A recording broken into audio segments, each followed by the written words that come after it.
Hi, I'm Ethan Carter, and this is the story of how I learned that sometimes the biggest betrayals lead to the sweetest victories. You see, in business, just like in family, the person you trust the most can be the one plotting your downfall. But they often forget to check what's really beneath their feet before they push you off the cliff. Let me take you back to where it all began. Carter Technologies wasn't always the $100 million company it is today. 15 years ago, it was just a struggling IT consulting firm. My father had built from scratch. Dad was brilliant with technology, but terrible with business. By 2010, we were 3 months away from bankruptcy, and my father's health was failing under the stress. I was 25, fresh out of business school, while my older brother Ryan was 30 and already a familiar face in the local nightlife scene. Dad had always favored Ryan, the charming firstborn who could talk his way out of anything. But charm doesn't pay the bills, and Ryan's party lifestyle had already cost the company several major clients. I still remember that rainy Tuesday when I found Dad slumped over his desk, tears in his eyes, staring at our latest financial reports. "It's over, Ethan," he whispered, his voice broken. "Everything I built. I'm going to lose it all." Something in me snapped that day. I couldn't watch my father's dream die, even if he'd always seen me as second best. While Ryan was out spending company money at exclusive clubs, I started working 18-hour days. I learned every aspect of the business, met with every client, reviewed every contract. Mom worried about me. "Ethan, you need to rest," she'd say, bringing dinner to my office at midnight. "You can't save the company by yourself." But that's exactly what I did. The first year was brutal. I restructured our debt, cut unnecessary expenses including Ryan's entertainment budget, and personally visited every major client we'd lost. Many slammed their doors in my face, but I kept coming back. Persistence pays off. By the end of that year, we were breaking even. Ryan found it hilarious. Look at little Ethan playing businessman he'd mock whenever he bothered to show up at the office. "Dad's still going to put me in charge, you know I'm the oldest." I ignored him and focused on work. Over the next 5 years, I transformed Carter Technologies from a simple IT consulting firm into a full-service digital transformation company. We developed proprietary software solutions, expanded into cloud services, and built a reputation for excellence in the industry. The company grew exponentially. From $2 million in revenue, we hit $10 million, then $50 million, and finally crossed the $100 million mark last year. Our staff grew from 20 to over 500. We opened offices in 3 countries. Dad's health improved as the company flourished. But his favoritism didn't change. Every success was somehow attributed to Ryan's leadership, even though he spent most of his time planning his next vacation. At family dinners, Dad would praise Ryan's business acumen while I sat quietly going through quarterly reports on my phone. I didn't care about the credit. I cared about the company, our employees, and the legacy we were building. Besides, I had my own plans. What nobody knew, not even my father, was that I'd been carefully documenting everything over the years, every decision Ryan sabotaged, every client he lost, every dollar he wasted. More importantly, I'd been quietly building relationships with our key clients, making myself indispensable to their operations. I also had another secret, one that would turn out to be crucial. During the company's darkest days when we were nearly bankrupt, I'd used my own savings and taken out personal loans to keep us afloat. In exchange, I'd received shares, lots of shares. The paperwork was buried in mountains of corporate documentation, but I legally owned 40% of Carter Technologies. Or at least, I thought that would be enough to protect me. I couldn't have been more wrong. Last month, everything changed. Dad announced his retirement, and everyone expected him to name me as his successor. After all, I'd been effectively running the company for years. Even Ryan had been showing up to work more often, probably sensing the change coming. The shareholders' meeting was set for Friday afternoon. All major stakeholders were present, including our board members and key investors. I prepared a comprehensive presentation about our growth strategy for the next 5 years. Dad stood up to make his announcement. I noticed Ryan smirking in his seat, but I didn't think much of it at the time. "Ladies and gentlemen," Dad began. "As you know, I'm retiring as CEO of Carter Technologies.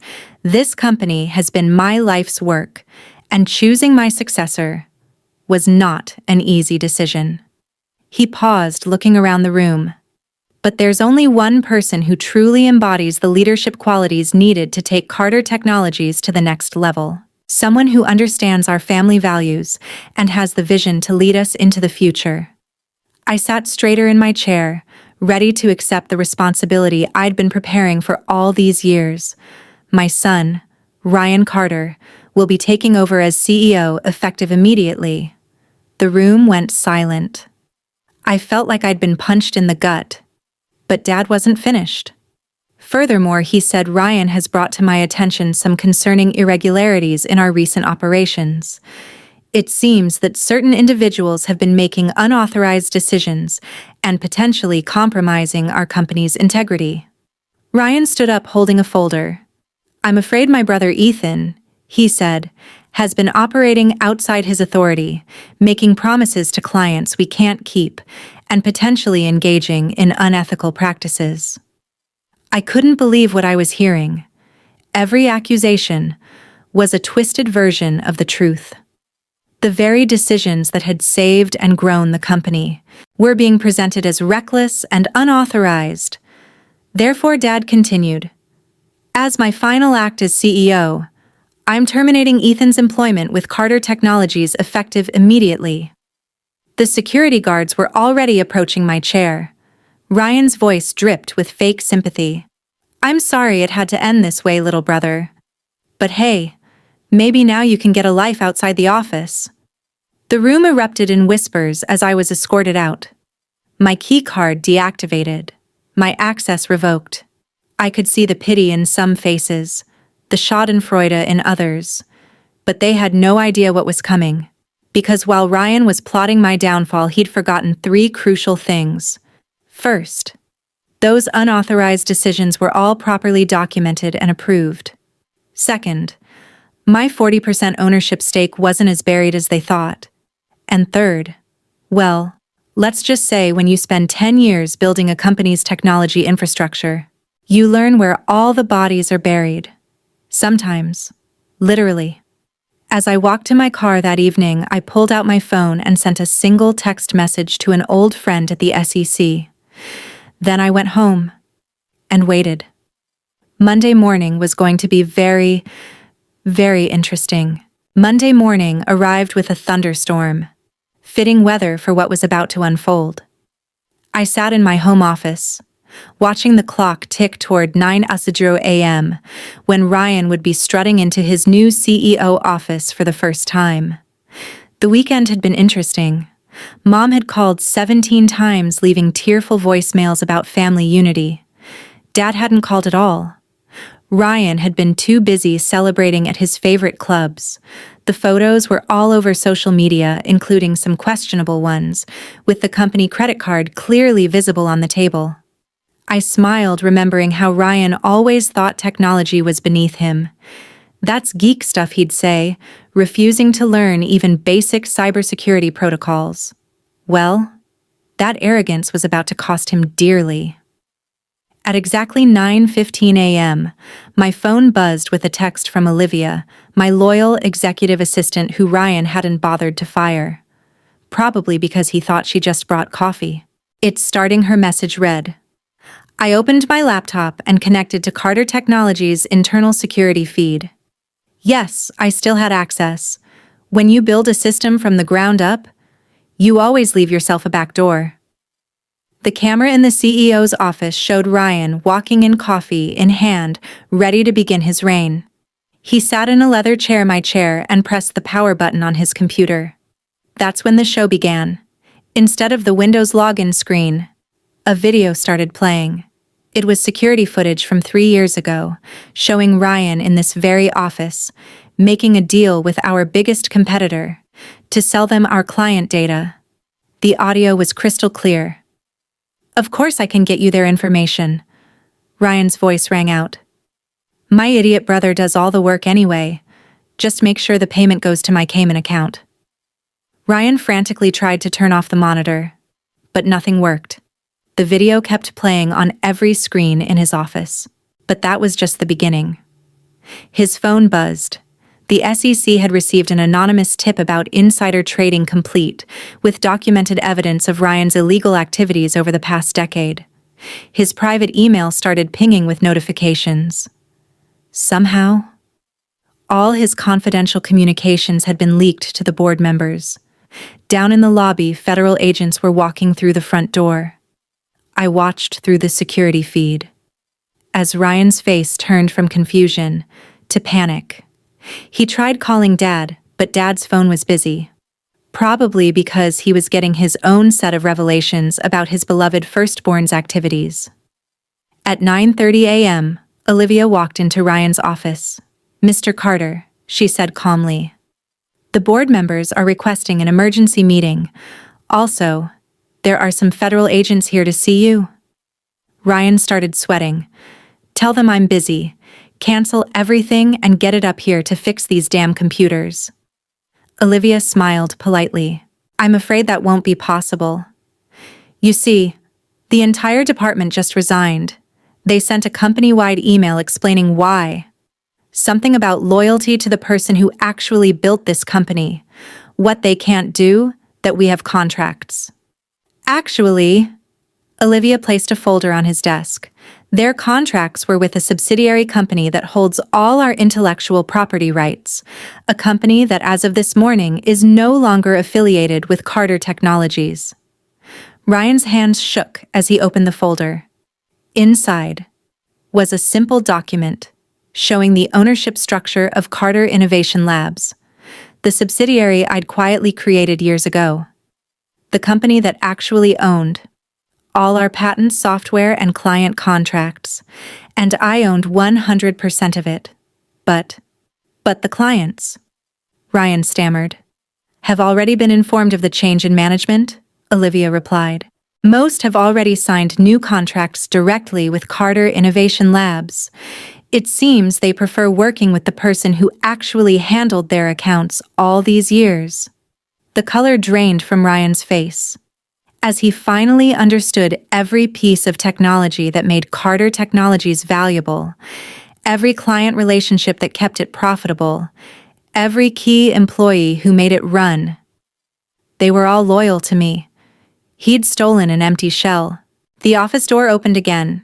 2 FBI agents walked in, followed by Mr. Whitman, our chief legal counsel. "Ryan Carter," one agent said. "We need to ask you some questions about certain financial transactions." "You can't do this," Ryan shouted, looking wildly around the room. "I'm the CEO. I'm in charge here." Mr. Whitman cleared his throat. "Actually, about that," he pulled out another document. "The board just concluded an emergency meeting. Given the circumstances, they voted to remove you as CEO effective immediately. They can't do that."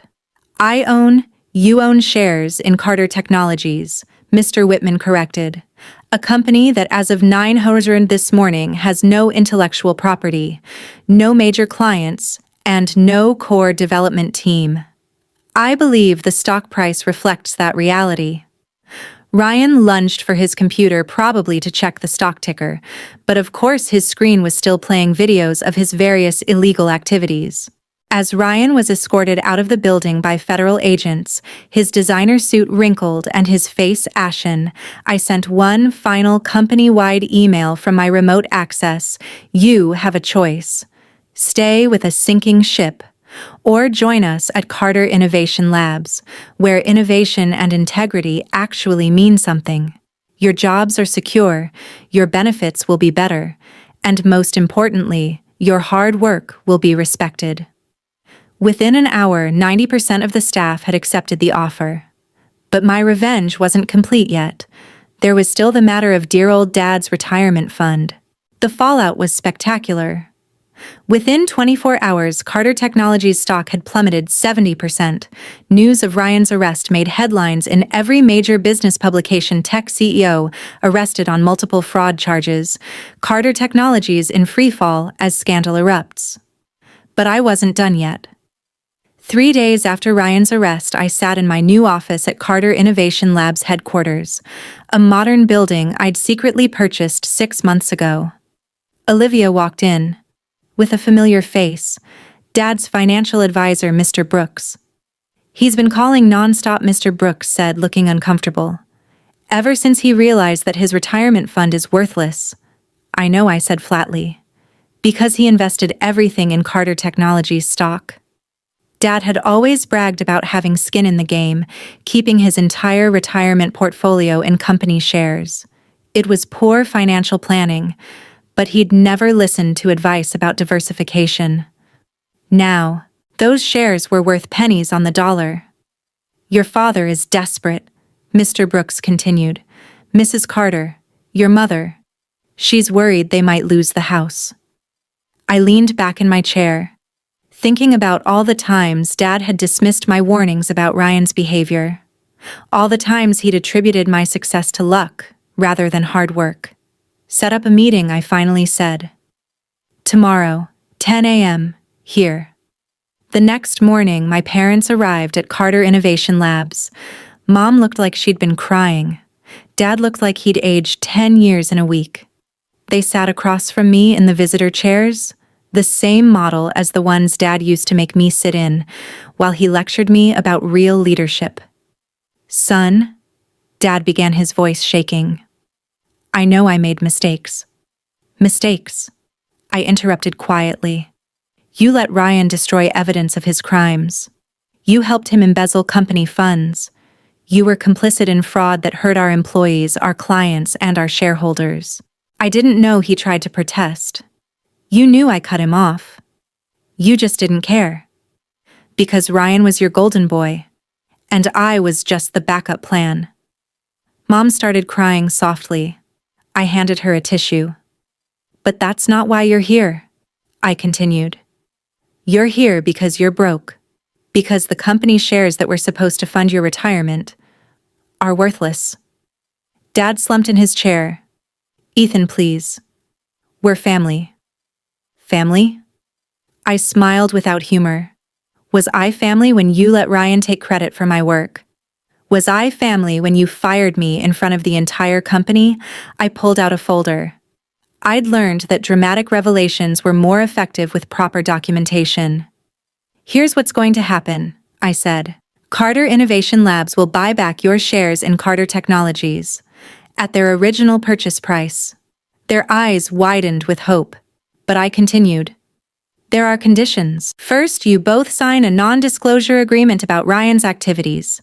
Second, you retire quietly to that house in Florida you always talked about. Third, you stay out of my business completely. You'll do that for us, Mom whispered. Not for you, I corrected. For the scared 12-year-old boy who used to believe his father hung the moon. He deserved better than what you gave him.